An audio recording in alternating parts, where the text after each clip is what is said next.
Kalau iman kita ingin kuat, ingin mantap, maka yang pertama, man amana billah, dia mesti yakin tanpa ragu pada semua ketentuan Allah. Ingat Bu ya, Pak ya, iman itu pengertian dasarnya yakin jangan ragu. Itu poinnya. Yakin jangan ragu. Ya, semua yang yakin-yakin itu sudah pasti amalan hati, Pak, Bu. Sudah pasti hati itu. Bukan amalan lisan. Kalau lisan bisa berubah. Kalau sudah sampai ke hati jadi komitmen. Ya, aku mencintaimu. Jangan percaya. Tuliskan cintamu itu dengan menuliskan namaku di buku nikah kita. Catat. Baik. Sebab cinta juga sama. Cinta itu kan masalah hati. Dari mata turun ke hati. Makanya ketika dilamar, ibu mengatakan kepada anaknya, sudah mantap belum hatimu? Yakin belum? Yakin itu amalan hati. Sentuhlah ia tepat di hatinya, maka ia akan jadi milikmu untuk selamanya. Hati. Ayo bikin status. Iman juga hati. Makanya ketika ada orang beriman dengan lisan, itu dikoreksi oleh Allah. Iman itu bukan di lisan, kata Allah, di hati. Sebab kalau sudah sampai ke hati, orang yang sudah sampai ke hati mengerjakan apapun jadi mudah, Pak. Cinta itu kalau cuma di lisan, komitmennya nggak ada. Tapi kalau sudah sampai ke hati, yang nggak suka pun jadi suka. Nggak suka ikan, makan ikan. Nggak suka ayam, makan ayam. Isi senang kucing, jadi senang kucing. Diikutin, jadi mudah mengerjakan itu. Ada orang Arab berkata, Quran surah ke-49 ayat ke-14. Quran surah Al-Hujurat ayat ke-14. Ada Arab Badui datang ke Nabi. Dia mengatakan begini, qalatil a'rabu amanna. Datang sekelompok Arab Badui berkata pada Rasulullah SAW, kami telah beriman. Cuman di lisan, belum sampai ke hati. Langsung jawaban turun dari Allah dikoreksi. Qul lam tu'minu. Katakan Muhammad pada orang-orang ini, kalian belum serius imannya. Walakin qulu aslamna. Tapi cukup katakan kami baru masuk Islam. Karena syarat masuk Islam pertama kali mengucapkan kalimat iman di lisan. Asyhadu an la ilaha, aku bersaksi bahwa tiada Tuhan selain Allah. Man amana billah, baru di lisan. Belum selesai ayatnya. Walamma yadkhulul imanu fi qulubikum. Sementara imannya belum masuk ke hati. Karena belum masuk ke hati, susah mengerjakan ketentuan Allah. Itu masalahnya. Jika kita sudah masuk ke hati imannya, mengerjakan apapun gampang, Bu, Pak. Gampang. Bahkan Allah belum perintahkan, sudah ditunggu. Oh, asar jam berapa ya? Oh, Masya Allah, jam 2.59. Dari jam 2 udah siap-siap. Padahal asar aja masih 1 jam lagi.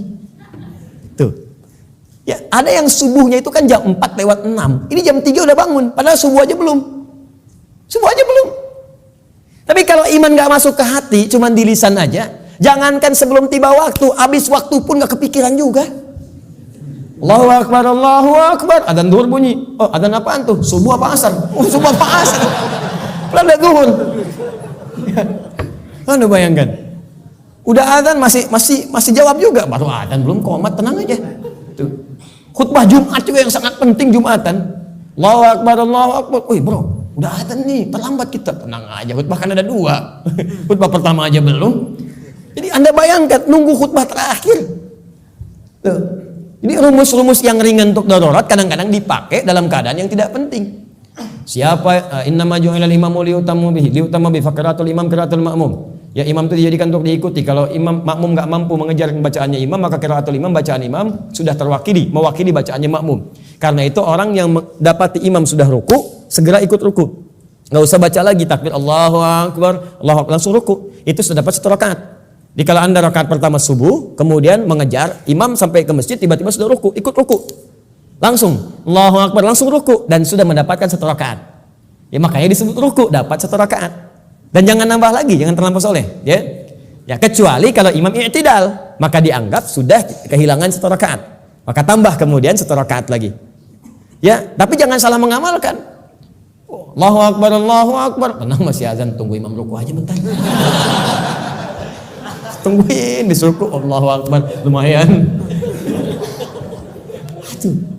Paham ya? Jadi kalau imamnya masih di lisan, imannya masih di lisan, itu untuk amal soleh itu tidak mudah gitu. Tidak mudah. Makanya yang pertama kata Allah mesti yakin tanpa ragu. Maka kalimat di dalam Qur'annya sebelum menyebut kata iman dibukalah kalimat yakin tanpa ragu. Dzalikal kitabul la raiba fihi hudalil. Siapa mutakin nih ayat 3-nya? Alladzina yu'minuna bil iman. Maka iman itu mesti yakin. Karena itu kalau iman kita ingin mantap, yang pertama kali harus dilakukan mesti yakin dengan semua ketentuan Allah. Jangan pernah ragu. Jangan pernah ragu. Kata Allah salat, yakin, pasti baik. Kata Allah zakat, yakin. Kata Allah warisan 2:1, yakin. Kata Allah jilbab untuk perempuan, jilbab. Perempuan yang jilbab, laki-laki jangan pakai jilbab. Awas, hati-hati nih, awas, hati-hati, hati-hati. Kalau sudah perempuan berjilbab, ada yang pakai cadar, bagus. Laki-laki pakai celana, bagus. Sudah. Ya, yang bawa di atas mata kaki, alhamdulillah. Pas mata kaki, bagus. Di bawah mata kaki, ayo pelan-pelan kemudian menyesuaikan dengan kondisinya. Sudah selesai. Itu nggak usah diurusin lagi. Tapi kalau tertukar fungsinya, laki-laki yang pakai jilbab itu yang diurusin. Ya, perempuan pakai peci misalnya itu yang dicek. Ya, baik. Jadi ini dalam kondisi-kondisi ini, ayo kemudian kita kembali kepada ketentuan Allah. Kata Allah perempuan berjilbab, ikuti berjilbab. Kan? Laki-laki, ayo sholat, bangun sholat. Ya, ayo kemudian malam tahajud, tahajud. Sudah selesai. Pokoknya kalau beriman enak hidupnya. Enak. Di latihan yang pertama, man amana billah. Kalau iman ingin kuat, maka rumus yang pertama, kerjakanlah semua ketentuan Allah Subhanahu wa taala. Dan saya berikan rahasia, kalau Bapak Ibu bisa menjalani ini, maka ringan semua ketentuan Allah. Baik ya? Ini diantara kita saja. Jadi sebetulnya saya serius. Ketentuan Allah itu cuma 2. Gak banyak. Ada berapa? Ya, ini rahasia. Betul, saya serius. Ketentuan Allah itu cuma 2. Ada berapa? 2. Kalau bukan perintah, pasti larangan. If'al wa la taf'al. Do it, leave it. Kerjakan, tinggalkan. Gak banyak, Bu. Cuman berapa? 2. Kalau nggak kerjakan, tinggalkan.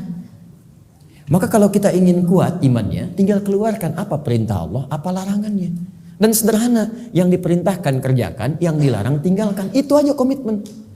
Tenang hidup kita. Terus nggak usah terlalu kreatif. Ya. Kalau kreatif jadi lebih capek nantinya. Ya, makanya di dalam Quran itu ayat-ayat hukum cuma 300, Pak. Bayangkan 6.236 ayat yang hukum tentang hukum itu cuma 300. Karena Allah menginginkan kita nggak terlalu capek. Udah kamu sholat subuh 2 aja, jangan banyak-banyak. Ya Allah, kenapa subuh aja nggak 4 sekalian, kan baru bangun. Baru bangun aja kamu susah. 2. Sederhana, pokoknya sederhana lah. Kerjakan, tinggalkan. Itu aja. Ini yang dikerjakan, ini tinggalkan. Kata Allah nih kerjakan, sholat kerjakan, puasa kerjakan. Lisan baik, mata lihat yang baik. Udah, yang ini tinggalkan. Jangan mencuri, jangan dusta, jangan bohong, jangan ini. Udah selesai. Cuman kerjakan, tinggalkan. Gampang ya diucapkan? Gitu.